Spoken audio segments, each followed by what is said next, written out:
Welcome to the Danny Clinkscale Reasonably Irreverent podcast. Insightful and witty commentary, probing interviews, and detours from the beaten path. Welcome to Kansas City Profiles presented by Easton Roofing. Kim Williamson is an incredibly inspirational story. Growing up very, very poor in Jamaica, she got her escape from a difficult childhood, the loss of siblings, and health concerns for her mother and her father being away to earn money for the family in Canada farming by finding a release in track and field. Track and field is a huge sport in Jamaica. The list of athletes who have excelled on a worldwide basis is long, long, long. Looking at the research I did when I was preparing for this interview with Kim, you recognize name after name after name. Most of those are sprinters, but eventually, with asthma creating a barrier as far as track is concerned, she turned to field and was very, very quickly one of the best jumpers in Jamaica, eventually becoming the best junior jumper in Jamaica. She realized that jumping could be a ticket out of Jamaica, and eventually, through the auspices of Kansas State, she went to junior college for a year and then on to the Wildcats, where she became a national champion her final year in the high jump. Her dreams of jumping in the 2016 Olympics were derailed by injuries, but now we are headed towards the 2020 Olympics, and she wants to represent her country of Jamaica and inspire others as well by qualifying for the Olympics for the country of Jamaica. That is her goal now, her pursuit. Her fascinating story from a poor background in Jamaica onto the United States and now, hopefully, onto the Olympics is a great one. And it comes your way next on Kansas City Profiles, presented by Easton Roofing. We're here with Joe Spiker, the president of Easton Roofing. And Joe, you worked for other companies in the construction industry.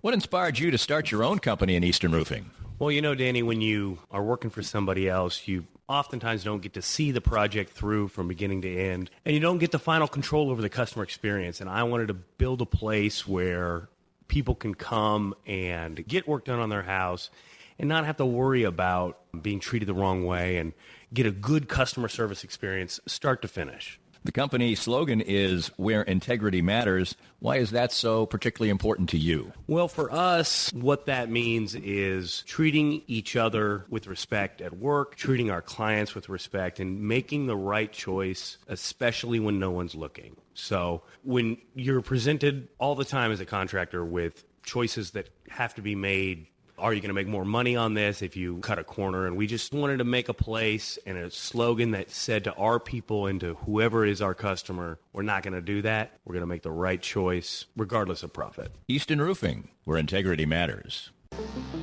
Sumner One is the company to make your office maximize efficiency. Their family of companies make up one of the largest independent dealers of office technology in the Midwest. They are proud to bring the best service and technology to top companies across the region. Sumner One can help your organization run more smoothly than ever.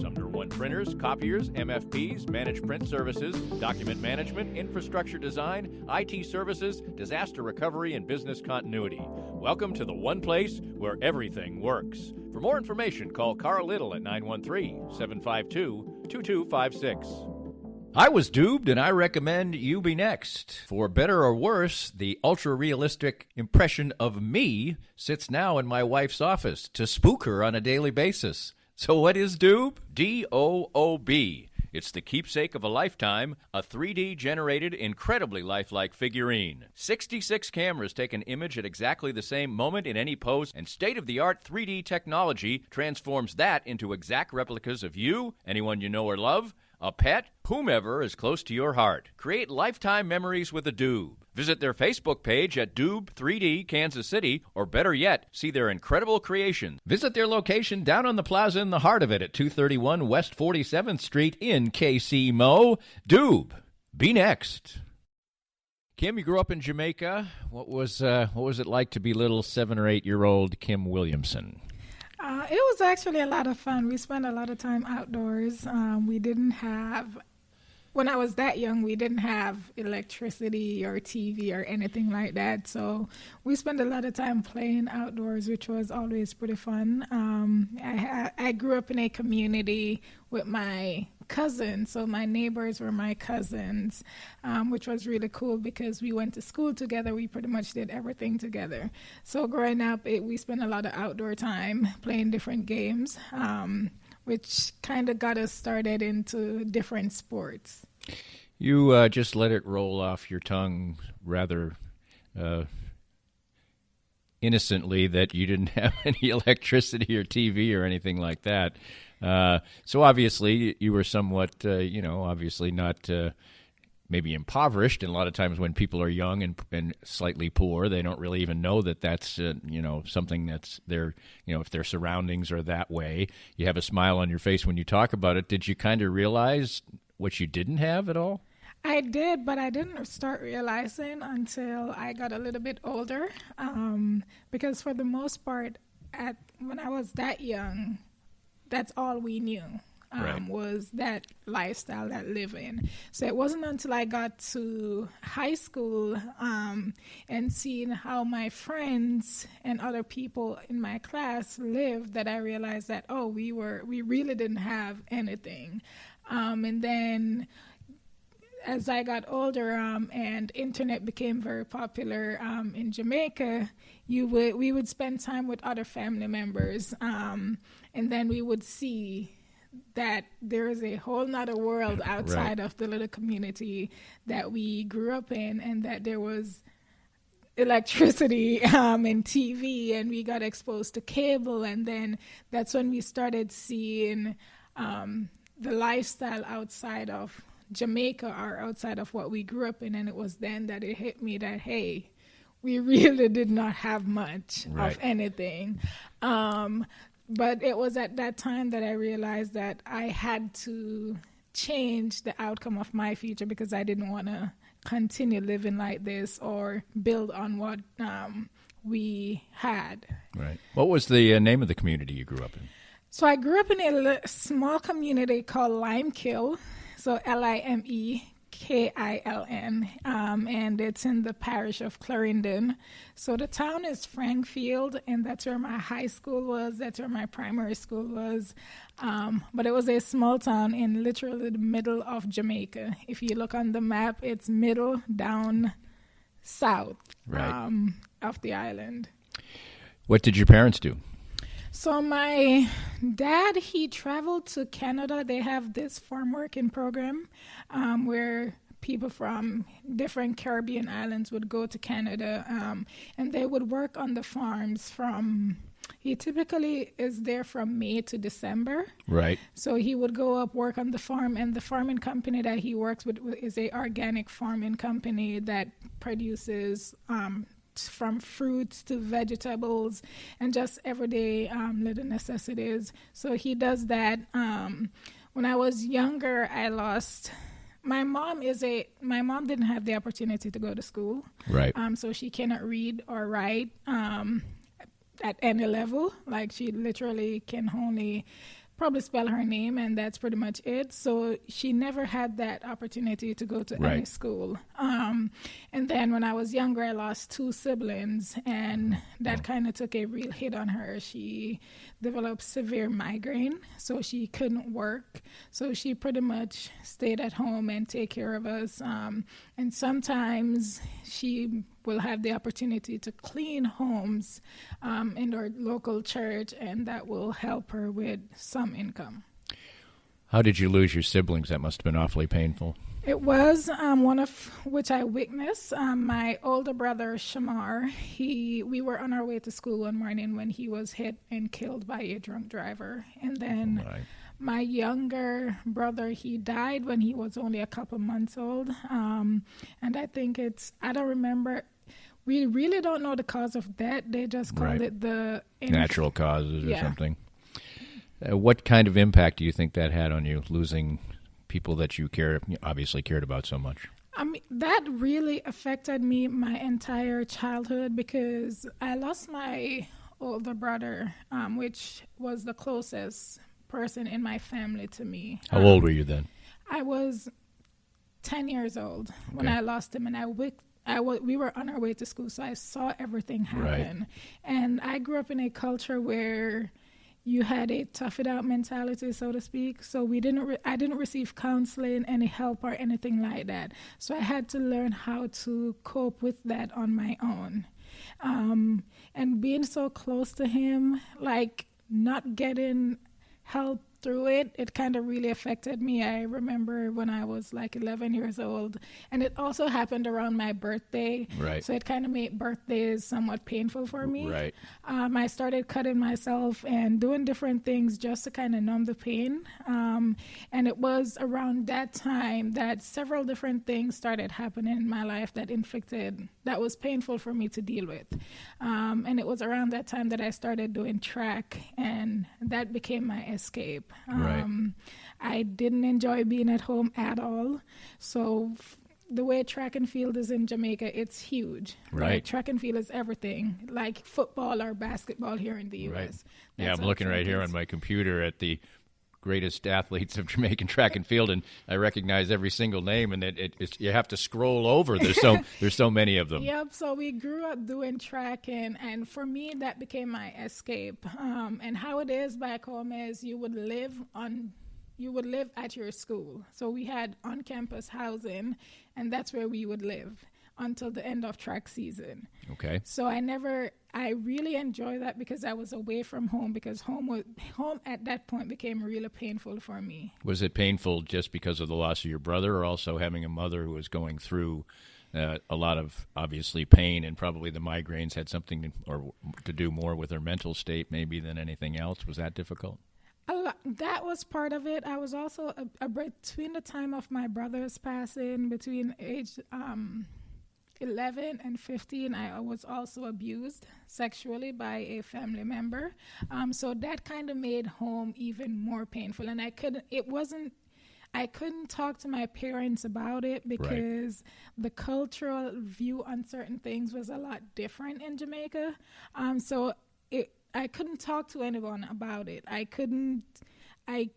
There was nowhere for me to go, no resource that I had access to that could help me through it. So that was also part of the reason why I never liked being at home. Mm-hmm. When I was on campus, it was a safe place for me. I was doing something I love. If it's not track, it's academics or hanging out with my teammates. So I enjoyed that environment, and I tried to stay in that environment as much as I possibly could.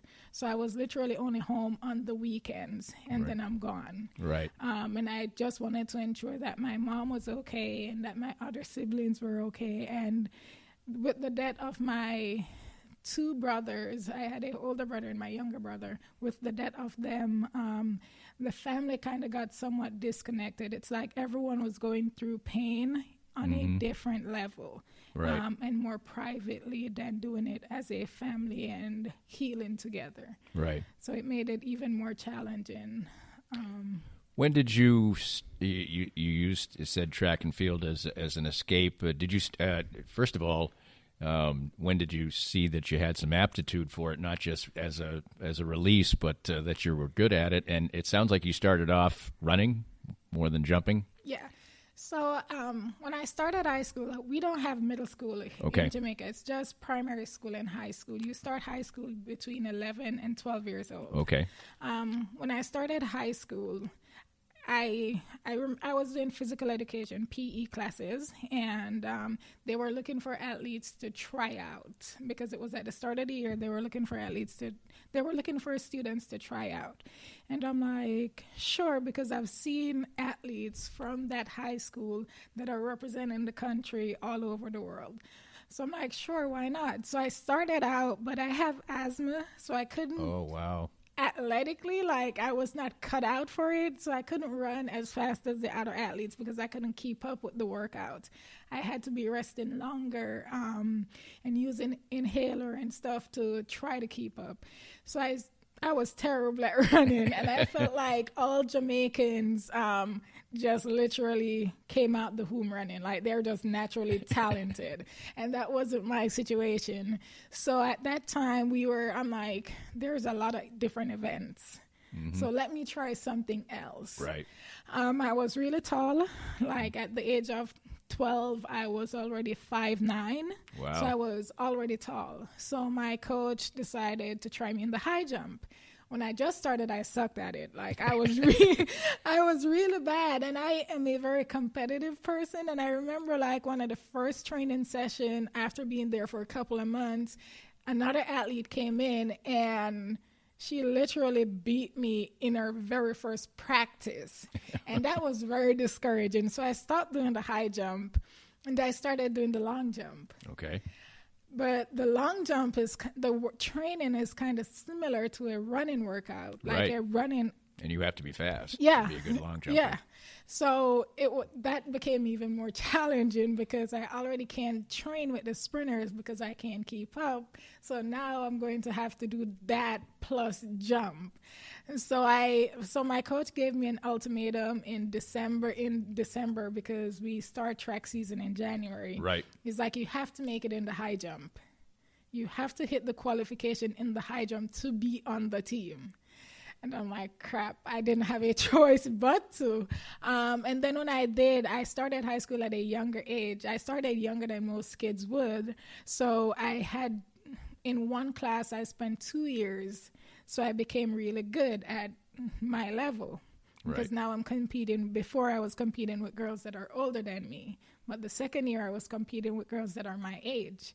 So I started getting good. And then I realized maybe this could turn into something. Right. So I started committing to it because before it really was just an escape. Like I go to practice, I may not be the best, I didn't care, but I was away from home. Right. But after the first 2 years of doing it, I realized this could lead to something. And that's when I got a coach that was really hard. Like he was not into any playing around. Like he wanted winners and that's how he trained us. And so he was really the one that helped me to take it more seriously because that was the only way to train with him. Did you, how long did it take you to adapt to that kind of coaching? It didn't take very long. We butt heads a lot, and we still do to this day. He's still your coach? Yes. What's his name? His name is Marlon Gale. Okay. Yeah, so we are very similar in personality. He was born October 1st. I was born October 2nd. So it's like... So we were very similar in personality, and I always wanted to understood everything I'm doing. Why am I doing this? How is it going to help me? I wanted to be a student of the sport. And he is really good with coaching like that, but sometimes I'm like, I don't see the purpose of doing this. So he has to break it down, and he always explains things using physics, which I was never good at. So I'm like, that is not helping me. Right. But he definitely helped me to get scholarship to K-State, which I went to, but he definitely helped me to be the best in the country. In working with him for 3 years, I became the #1 high jumper in Jamaica as a junior athlete. So he definitely, his training tactics was different, but it really helped me to be the athlete that I am today. So I guess it all worked out. You were competing at the international level from the time you're like 16 years old, correct? Yes. When did you sort of turn the corner? Because, high jumping and pole vaulting are things that, there's going to be a lot of failure because you're just going to try to go as high as you can until you do fail. Yeah. So that must be frustrating, but then when you go over, there's obviously a lot of. But how did you so quickly maybe go from being somebody who you felt like had no aptitude for it to the best there was in Jamaica? So when I was at that age, when I was 14, 15 years old, and I realized that I was good at my level because you have different stages based on your age group. So I was really good in my age category. But then I realized that a lot of my teammates, the opportunities that they got after graduating high school, such as going to college in the U.S. or getting scholarship to go to college, that became my ultimate goal. I wanted that because I knew my parents couldn't afford to send me to college. Right. So I knew in order for me to go to college, I had to be able to pay my way through. So that's when I realized, and I talked with my coach, that this is my goal. I want to be able to go to college to do this. And we started training. We had training like 3 times a day for a majority of the year. We would train in the morning at 5 a.m. And then when we don't have school, we would have practice at noon. And then at 5 in the evening again. We would be going at it pretty much every day. And that would be typically from Monday to Saturday, and sometimes we would still work out on Sundays. I don't know where we got that energy from as kids, but we got it. But my goal was to go to college, and my goal was to get a scholarship to go to college. And with the coach that I had, he does not like failure. Even though high jump and pole vault is one of those events that you will eventually fail unless you just stop jumping. You just go until you just go until you fail.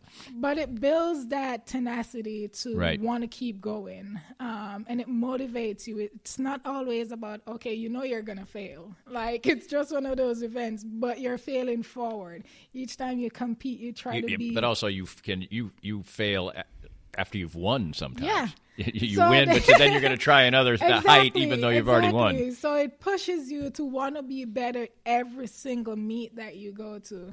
Every single time you compete, it pushes you to be better until you just tap out. Like it becomes impossible, and then you've succeeded. Right. So that was pretty cool. More of Danny's Reasonably Irreverent podcast after this. Looking for a truly unique escape from your normal entertainment or corporate team-building regimen? Stay tuned for an exclusive offer only for Reasonably Irreverent listeners. I'm excited to tell you about an extraordinary destination, the Exit Room, located in the heart of beautiful downtown Lee Summit. The Exit Room is a distinctive entertainment option that offers a cool alternative to the normal couples night out, family get-togethers, and corporate team-building events. The Exit Room is a one-of-a-kind boutique escape room catering to special occasions and corporate team-building events and is unmatched in the Kansas City metro. With 5 individually designed and varied escape room adventures, your party or employees can unplug from their electronic world, interact with one another, match wits, and ultimately escape the humdrum of the ordinary. The Exit Room adventures cross decades and centuries and create fascinating fun. I know the owners well. They are local folks, their staff is warm and friendly, their lobby is inviting and beautiful, and their adventures are award-winning. Check online. There are over 1,000 reviews, and note that they are a rare 5-star ranked business. Visit their website and Facebook page, and any of my listeners who books online at theexitroomkc.com using the promo code ClinkScale19 gets 10% off any ticket purchase. The Exit Room in Lee Summit. Unplug, interact, and escape. There's no need to get a case of the Mondays every week, not during football season anyway. Hey, this is Matt Llewellyn from the 23rd Street Brewery, and we are the place for Monday Night Football. Food and drink specials every week, and all new televisions always at 23rd Street Brewery. The hardest thing about Mondays now will be getting through the workday, although waking up on Tuesdays might be a little bit tough. But remember, watch all the Chiefs games, NFL games, every game at the 23rd Street Brewery. Are you thinking of starting a new business? Does your current business feel stuck? Or are you just trying to grow what you already have? Running a business is a lot of work, and it takes the right team to make it all happen.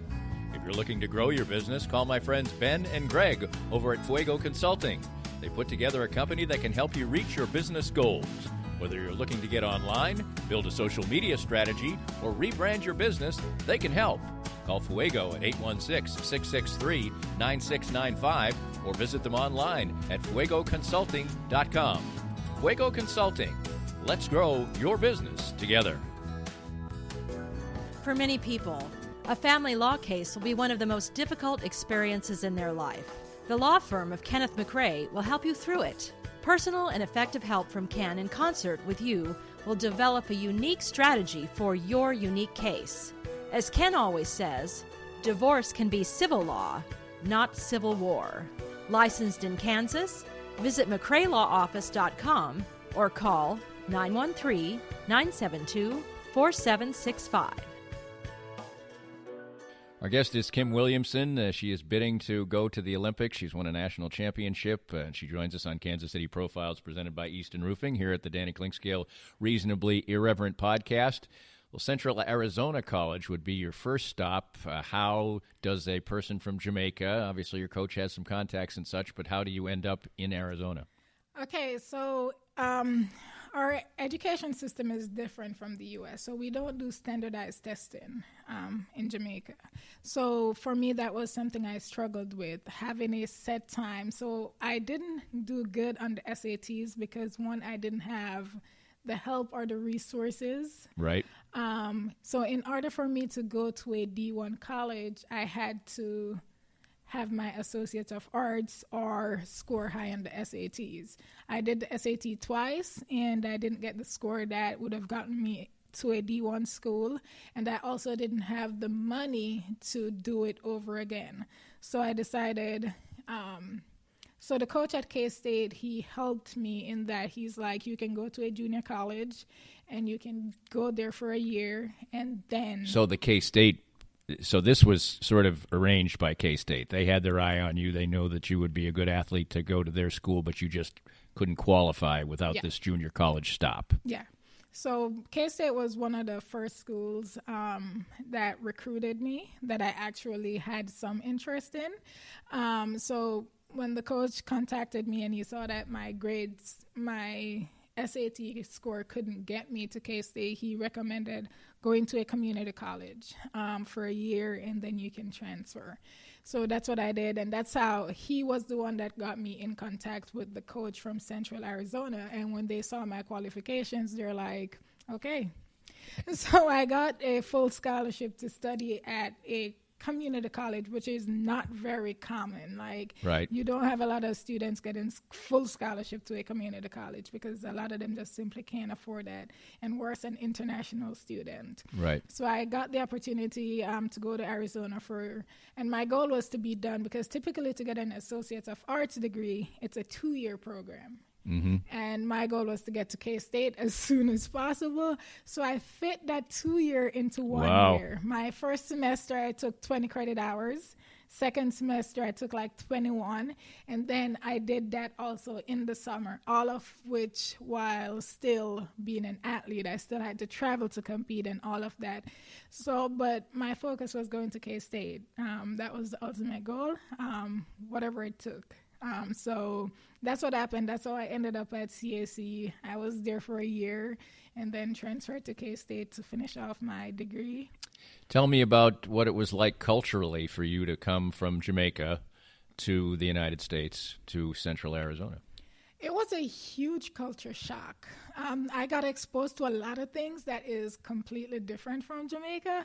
I remember my first time here, I went to Walmart and I saw a guy doing nails, doing manicure, and I was like blown away because I'm like, you don't see that in Jamaica. Right. But just the little things. The weather was a lot, like the heat was a lot worse than Jamaica. Like in Jamaica, it doesn't get over 90 degrees. And there's a breeze usually. Yeah, we have the ocean breeze. So it was really hot. So we had to be practicing at 8 p.m. at night or 5 in the morning. Right.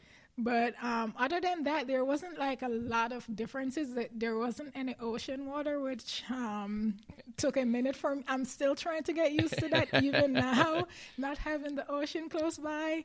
The food was really different because my first year when I was in Arizona, I couldn't cook because we were living in dorms. Right. And we didn't have access to kitchen or anything like that. So that was a huge thing that So you just had to eat the dorm food. Yes, which for me was gross. Like I could not. I ended up losing a lot of weight like really fast, which affected my performance a little bit. So they didn't have a good training table or thing like that? No. It was just general food for the entire school. Yeah. So what were the kind of foods that you enjoyed in Jamaica when you were growing up? Oh, my gosh. I love seafood. Right. Because back home, it's like out of the ocean and onto the grill. Right. So I love seafood. We ate a lot of chicken. Right. Is jerk chicken just something they serve to tourists, or is that? Oh no, that's jerk chicken is like every Friday. So how our culture is, like, you can predict what you're going to get for dinner every single day. Okay. And jerk chicken was like that Friday dinner. Like, you would buy jerk chicken and you would have it with bread or something like that, or festival. And that's like every Saturday. But no, it's not just like a cultural thing that's served only to tourists. That's actually one of the most popular way of making chicken back home. Well, it's a damn good one, I'll say. It is. It is really, it is really good. It's one of my favorite dishes. And that I can make here, and I do that, like, sometimes we would, like, make it on the grill, try to make it on the grill, but it's different because back home it's like the wood that makes it, gives it a lot of the flavor. But those are some of my favorite dishes. And as Jamaicans, we love rice. Right. So our culture is mixed with Asian. Right. So that's where the rice and curry and all of that comes from. But we can eat rice with anything, and we probably do eat rice with anything. Right. But that was a huge part of our daily diet, and chicken, seafood, rice. You mentioned growing up without electricity and all those things, and eventually realizing it. People go to Jamaica to have, from this country to have a good time. My second honeymoon was in Jamaica, for instance. I loved it there. But you get away from any of those tourist places, and most of the country's pretty darn impoverished. And when you come to the United States and much of the things you see are exactly different, that must be culturally a bit of a shock, too. Yes. One of the things that took me a really long time to get accustomed to was how much Americans waste stuff, food, waste. I remember going to a friend's house and they had like 5 crock pots. And I'm like, why do you need 5 crock pots?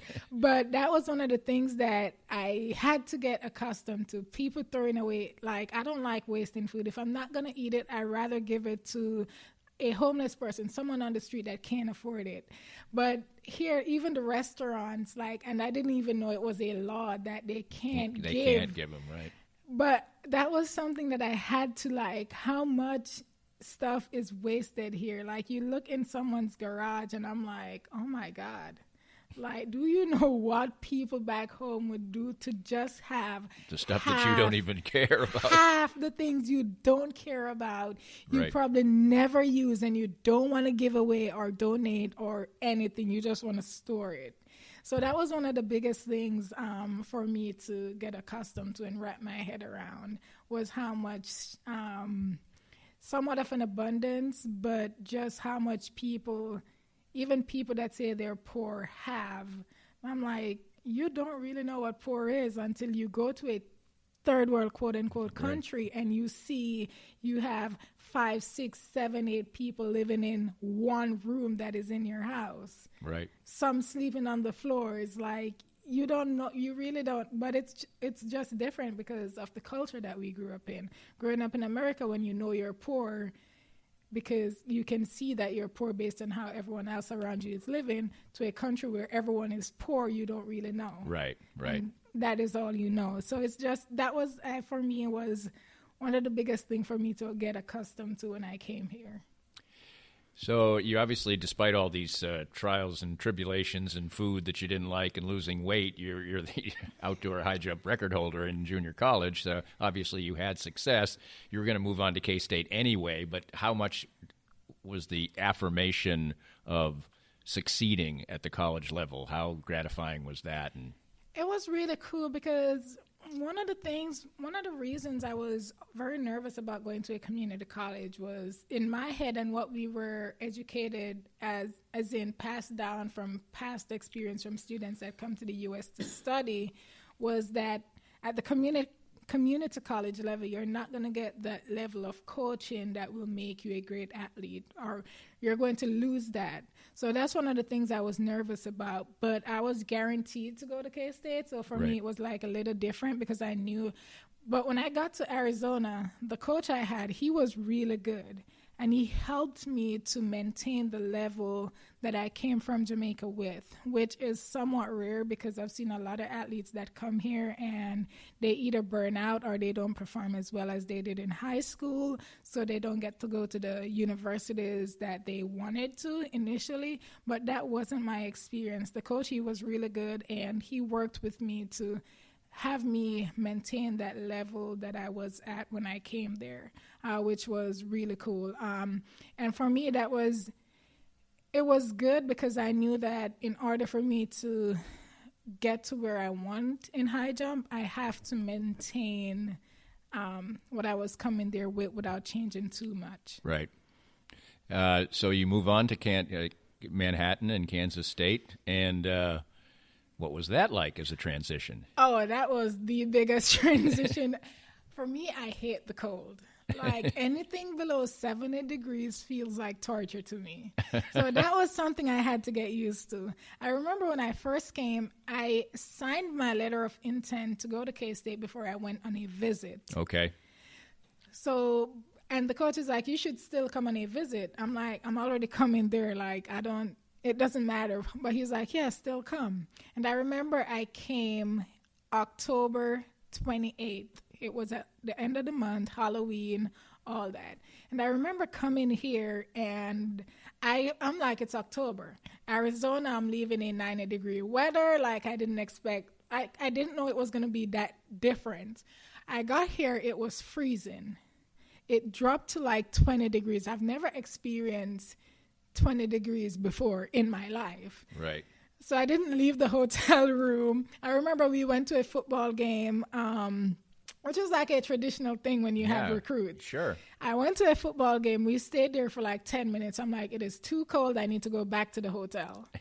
And I didn't really experience much on that visit. And then I'm like, what the heck did I get myself into? Because we also flew into Kansas City. Right. Which is a 2-hour drive. Mm-hmm. A 2-hour drive of nothing. Right. So I remember, like, the movie, Are We There Yet? Just keeps popping. I'm like, where is this place? And I remember the coach is like, okay, we're almost there, but you're just going to see it pop up. Like, I'm like, what is this? Like, it's an oasis in the middle of nowhere. Like, but then when I got there, I'm like, oh, my God. For the first several months, I was really depressed because it was so different from Jamaica. Like, just the atmosphere, because for me, like, going to the beach or going to the river was kind of like my escape, just laying down, listening to the waves. I didn't have that. Mm-hmm. It was cold. It got cold too fast. It was always cold and always windy, and I had to walk everywhere because I didn't have any at that time, I didn't even know how to drive. But I didn't have transport to anything, and everything was far away, especially when it's cold. So for the first couple of months, I was just really depressed. I'm like, what? So I have to tell myself that you're here for the coach. Right. And that's literally the only reason why you're here. So those first couple of months, it took a really long time and hard time for me to adjust to just how different the environment was. And how, tell us about your coach. You obviously came for the coach, and your relationship with the coach, I guess, would make you thrive even more. Although you were jumping about as high as you would jump all along, right? Yeah. Yeah, so the coach, he is kind of... what's his name? Coach Ravelto. Yes. Yeah, Just Cliff Ravelto. Yes. Yeah, and People Cara know it, I just Ravelto, want to which make is sure. his wife. Yes. Yeah. So I got it instantly because my thing is, like, I have to be in a good relationship with the coach. I should be able to talk to my coach about anything as an athlete. And instantly, there was a group of us that kind of changed the environment of K-State track, because a lot of people are like, they've never seen coach smile or anything like that. I'm like, what? I've never seen coach not smile. But I've never seen you not smile, so that must be part of it. Oh, yeah, but there was a group of us. When I went to K-State, there was another Akila Jones and Akila Mitchell. One is from Texas, one is from Barbados. But the way that we were is like, you're going to like be friend. You're going to like us. Like they kind of had that energy. Right. So when we got there, it kind of changed the culture somewhat. Like he has a very potty mouth. I think if Carl Little, it's like on par with Carl Little. Like, but a lot of people never knew that. Right. So I'm like, so people would see or hear us say things to him, and they're like, "You're always so mean to your coach." And I'm like, "What?" No, you've never heard him.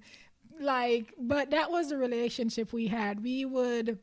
He had us at his house every Thanksgiving because as international students, we can't really go home for a week. Like that's wasting money. Right. And it's already expensive. So they don't have kids. So they kind of are like the parents of the track team. Right. And so they would have us at their house for Thanksgiving, which was cool because they are cooking and they have a really nice house and a lot of games and different things to keep us entertained, which those are things that they don't have to do, but they chose to do, right? Which was kind of one of the reasons why I fell in love with how they were as people. So that was really cool. So we got to build a really good relationship. On the track, he's just hard as you, like he never smiles. He's never pleased, which is kind of good because that kind of pushes you and motivates you. Seems like you like that kind of coaching. I do, because that works for me. I don't like that shows that the coach actually cares about you as an athlete. If he just brushes off that was good, that was great, whatever, but he will tell you that was a good job, but these are the areas that you went wrong and these are the areas that we need to work in. Yeah, I saw a quote when you won the national championship. He said, "She jumped pretty well. She had some good jumps and some not so good jumps." I'm like, she won the national championship. Yeah, but that would be the way of him pushing you, correct? Yes, so he would tell you that, and then you would have the opportunity because he records all your jumps, and then his wife records the jumps, sends them to you. So that way you can see exactly what he's talking about when he's like, that was a good jump. This wasn't so good, and this is why. He breaks it down to you, but he wants it to be fresh in your memory. So right after you're done competing and you go to him, that's the first thing he will tell you. These were good. This was bad. Right. So you know that, hey, you did good today because you won, but there's still a lot of work for us to do. Tell us just a little bit about the art of jumping. So my high school coach always say it's physics, but I never really understood physics. So I'm just going to say we run and jump, but we try to take off on one foot. It's really complex because of all the little details that go into jumping. It's always the little things that really makes a huge difference in how high you go. I can't really break down the physics of it, but it is some physics. Are there a certain amount of steps you take? Yeah, so typical high jumpers would take 10 steps, 8 steps. But in Jamaica, we learn to do odd numbers. So I take 11 steps when I'm jumping. It took me a minute. I didn't start doing 11 steps until I got to K-State because the coach was like, in order for you to jump higher, you need the speed, the momentum that you will get from a longer approach. For me, initially, I'm like, by the time I get to the bar, I'm tired. So in high school, which was really amazing, and I didn't realize how impressive that was until I got to college. In high school, all my best jumps, when I jumped 6'2", I did that off a 7-step approach. Wow.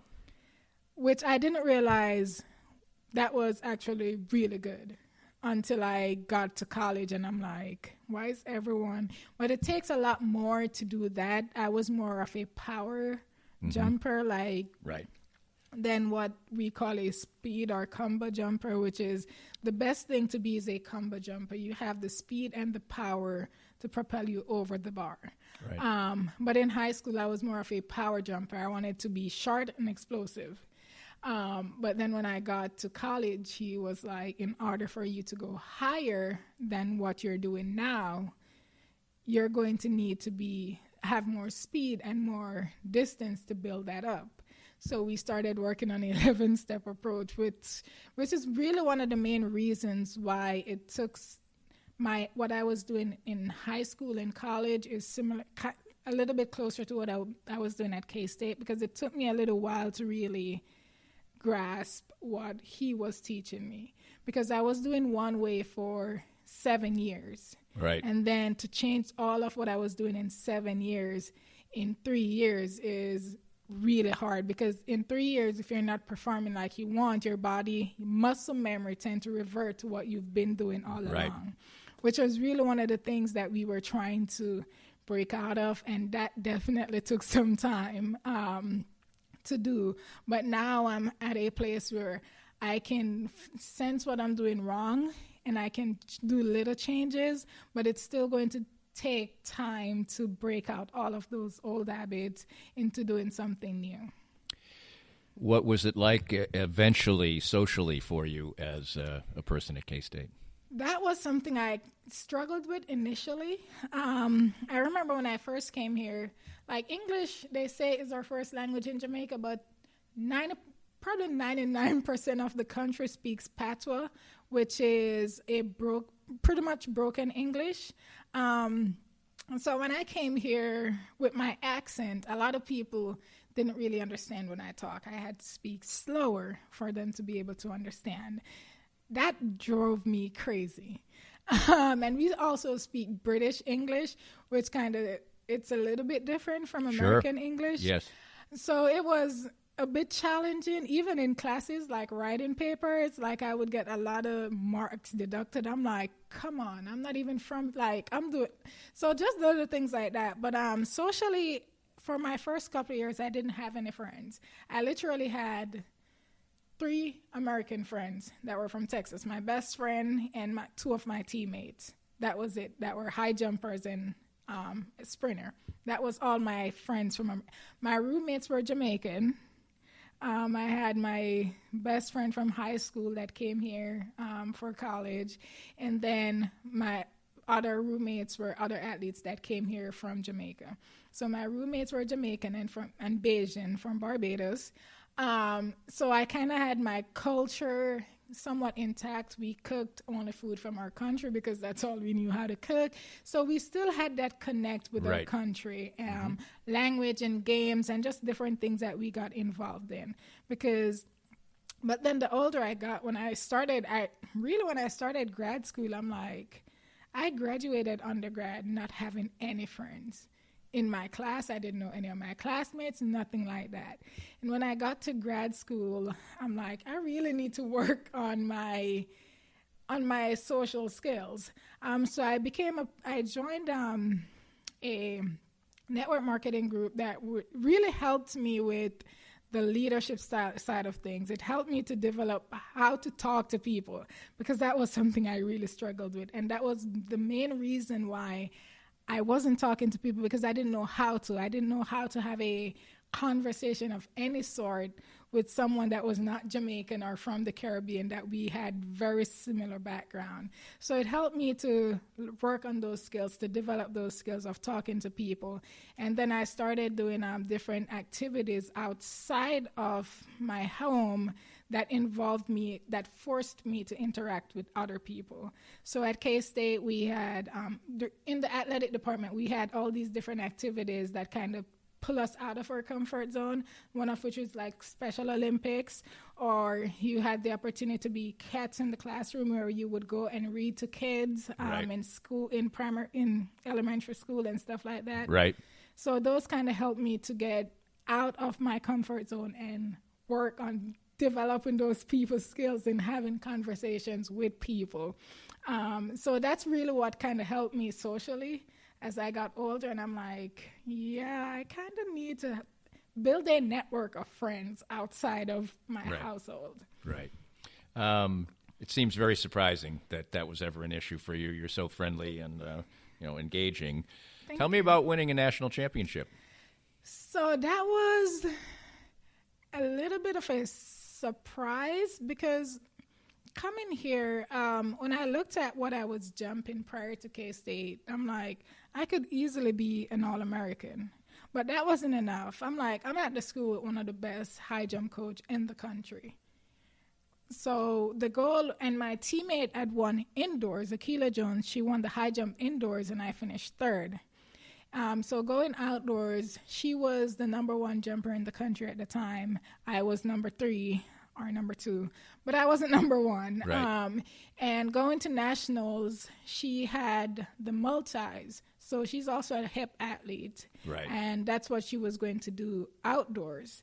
So I'm like, if she's not going to be in the high jump, one of us, like, we have to take it home. So the goal was for her to win the hip, me win the high jump, even though at that time I wasn't number 1 or 2 or 3. But the goal was to bring your best on that day. So when I went into the competition and I looked at the field, I'm like, I've beat every single one of these athletes at one meet or another. Right. So I know I'm capable of doing it. I just need to do it on the day. Nationals was in Oregon, which is one of probably the best place to jump. The track, the surface, but the weather is always right, dodgy. Yeah, so that nationals, it was actually raining and cold, which is my absolute worst combination of atmosphere to jump in. But then it started clearing up. I started out really bad. Like, I was missing heights that I should not be missing, which is the worst thing that can happen in high jump, because how you win, it comes down to who clear the most height on their first attempt. Right. So you don't want to be missing lower heights on your first attempt, because that will make it challenging when it comes down to who wins. Right. You could be eliminated because you didn't clear it on your first jump. Yeah, for winning. So I'm like, okay, I need to snap out of this. So my coach, he's kind of hard when it comes to meet. So he's like, you need to get your together. I'm like, okay. But then it came down, like, I started getting into the flow of things. I started getting into my rhythm. And it came down to me and a girl from Georgia. And she goes before me, which is sometimes really good in high jump, because you can see what they're doing, if they make or miss, and you can predict things off that. Right. So when she went and she missed the height, she was leading, but when she missed the height, I knew that I had to make that bar on my first attempt to win. Right. And when that happened, I'm like, okay, like, your confidence shoots up when you can see your main competitor fail before you. Like, I know that sounds sad and weird to say, but it builds some confidence. So when I saw her missed attempts, I knew that I had to make it on the next, and I had to make it on my first attempt, or else it's going to force us to go higher. But at that time, like, my best is like literally the next height, and you never know what can happen in high jump. It just takes one jump of doing everything right or close to right to end it. Right. So when I made it on my first attempt, that kind of boosts my confidence, and I'm like, yes, I got this. And then that's when I knew, because now she's missing on her second attempt, and I'm like, okay, I'm more rested and all of that, so let's go. So, and that's when I knew that, okay, I can win this. Like, it's just the two of us. I probably have another height to go. This is possible. And that's pretty much what happened. I cleared the next height on my first attempt, and she missed it, and... You're the winner. Yep. Yeah, that's cool. Did you keep jumping? I did keep jumping, because at that time my goal was Olympics, because this was in 2016. So right. My goal was to hit the qualification for Olympics. Which is? At that time it was 1.63. Okay. That's what the qualification was in 2016, and my best was 6.62. No, the qualification was 6.4. My best was 6.2. So I knew I had to just get, because I usually don't compete a lot. Like, I'll probably do like 4 or 5 meets in the collegiate season, just so I have the strength and endurance to go in the summer. Right. But right after nationals, I got hurt, so I'm like, so you didn't have that opportunity. Yeah, maybe this year is not the year. Let's go and recoup and come back again. Well, let's talk about the dream now. Obviously, is 2020, and what is it like? You obviously have a coach, but what is it like, basically trying to do this by yourself without a team atmosphere around, like when you're in university? It's a lot more challenging. I have to say, I didn't think it was going to be this hard. Because at K-State, we usually do a lot of one-on-one session. So I usually have practice, and it's just me and coach. But not having that team, especially when the practices get really hard, at K-State we would all practice at the same time. The girls team would practice at the same time. So you have that teammate yelling, motivating you, right. Especially when they see that you're dying, but we're all dying. Right. Like we're all struggling to get it done. But just seeing someone else like, come on, Kim, you can do it. Like, it's the last one, finish strong. Just hearing those words, it really motivates you. When I relocated to Kansas City, I relocated for a job opportunity at Rockhurst. And it was really challenging because I had to work a full-time job and practice. Right. So I would have to be up at 4:30 to be at the gym at 5:30, and then to be at the office at 8. And then I work 8 to 4:30. I had to be off work at 4:30 to be at the track for a track practice, which typically goes for 2 to 3 hours. And by the time I'm done with that, it's already 8 p.m. and I have to eat. And so it was just really messy, especially with my diet. And then sometimes work would be challenging because I counsel kids. So sometimes it's not like the best environment to leave, especially leave feeling motivated to go to work out. Right. So there was a lot of days where I just wanted to leave work, go home, curl up in my bed, not do nothing.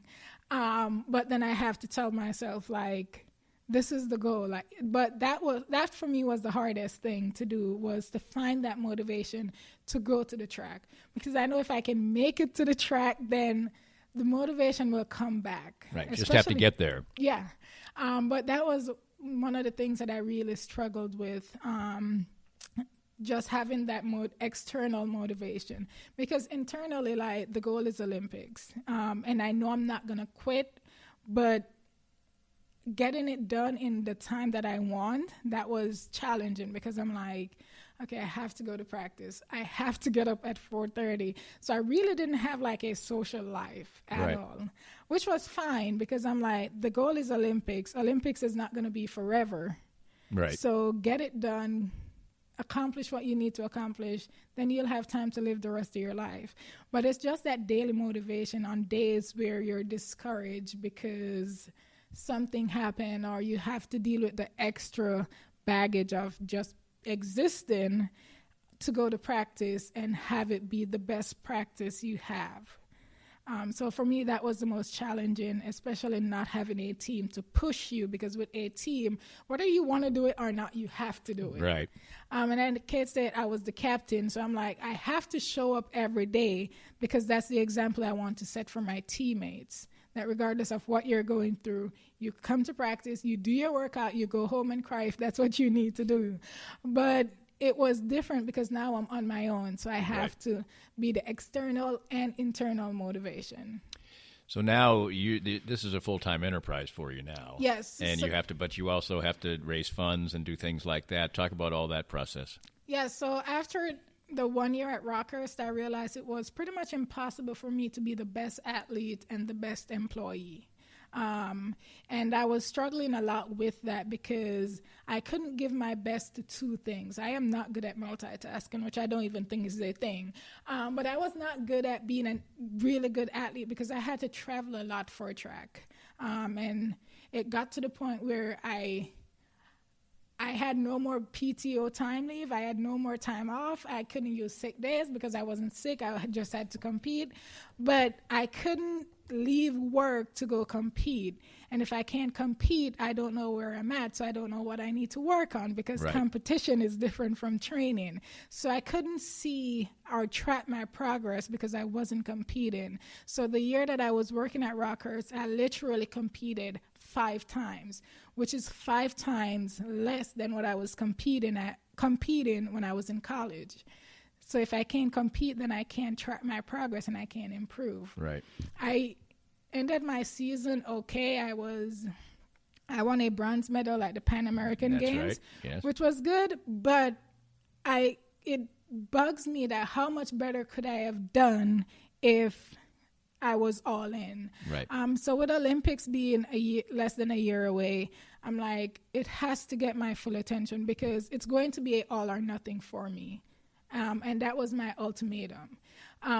So I decided to go all in to Olympics, to just focus on solely that, like give it the best that I can to see what the results will be. So I would be a lot more disappointed if I was trying to do something else while training. Right. I want to see what my results will be if I gave it everything. So I decided this year I'm going to do that. I want to see where I can be, what I can accomplish by giving it my all. So I'm all in.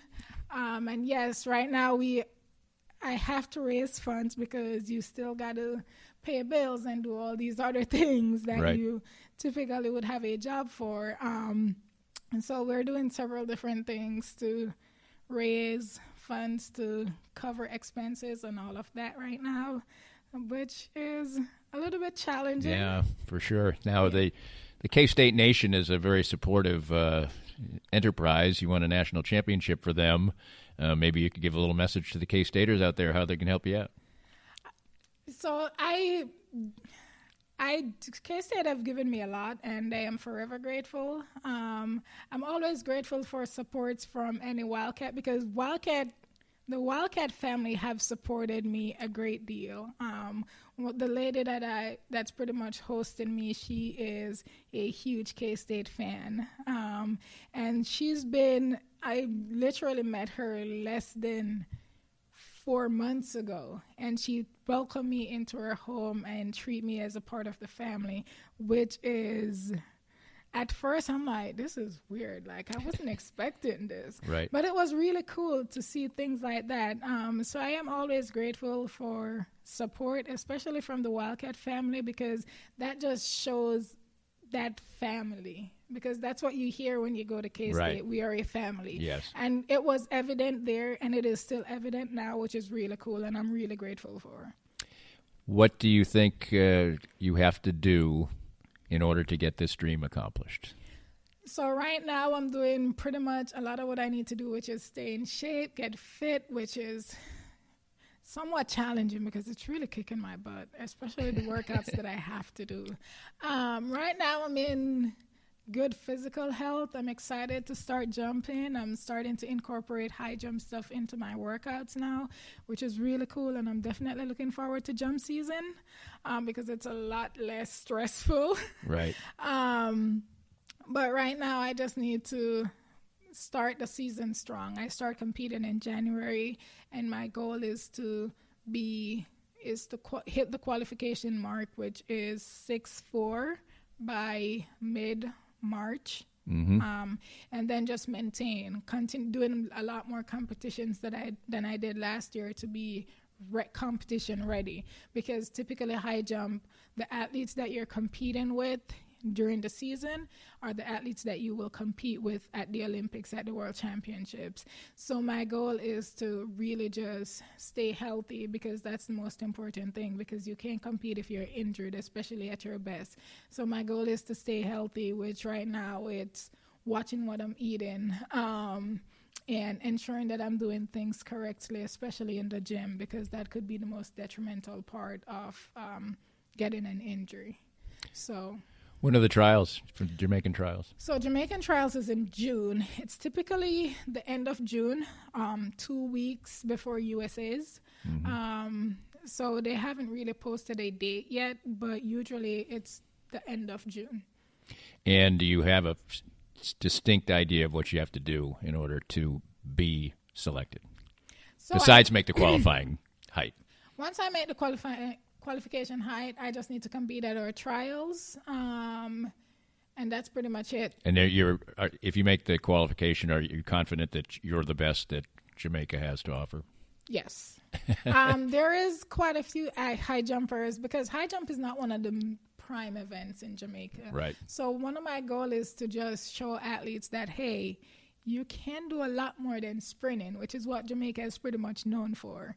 But that I want to be able to get high jump on the map in our country. That, hey, because now we are having more athletes that are dominating the field events, which is really good. So I want to be able to do that for high jump. But I have been pretty much the number one high jumper in Jamaica since I was a junior. Right.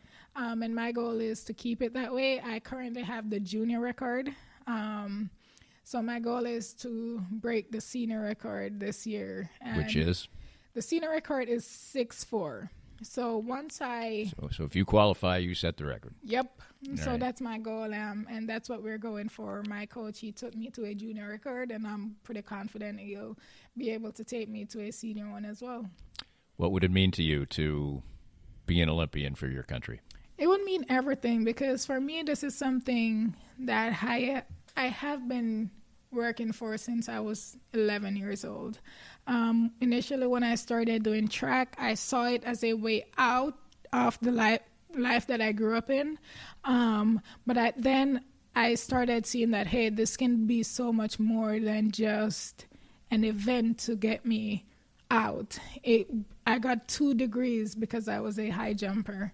I got to see places in the world that I would probably have never been to if I wasn't a high jumper. I got to inspire other kids that grew up just like I did with the very same experience that, hey, this doesn't have to be the end for you because I'm a high jumper. So everything I've accomplished, everyone that I've been able to inspire and help, especially kids that grew up like I did, I was able to do that because I was a high jumper. So for me, the Olympics is just the next pinnacle of that, to show them that, hey, you can accomplish so much more if you just believe. And that's one of the things that I'm trying to do, because a lot of us grew up poor.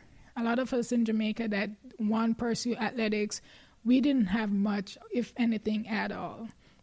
And they don't see how much being an athlete, especially an athlete that is really talented, they don't see how much what they've accomplished can help other students or other kids.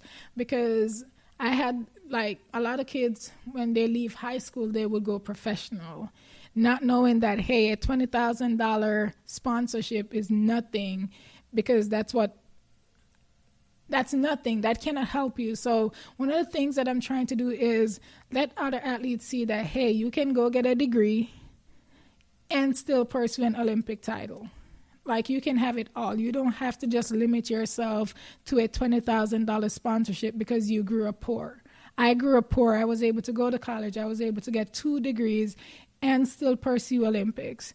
So after track, I'm not going to go back to being poor. I can build a career. I can do something because I have that knowledge. I have that opportunity to get exposure that you're not going to be able to get back home. So for me, Olympics is pretty much accomplishing that goal is pretty much going to be everything for me.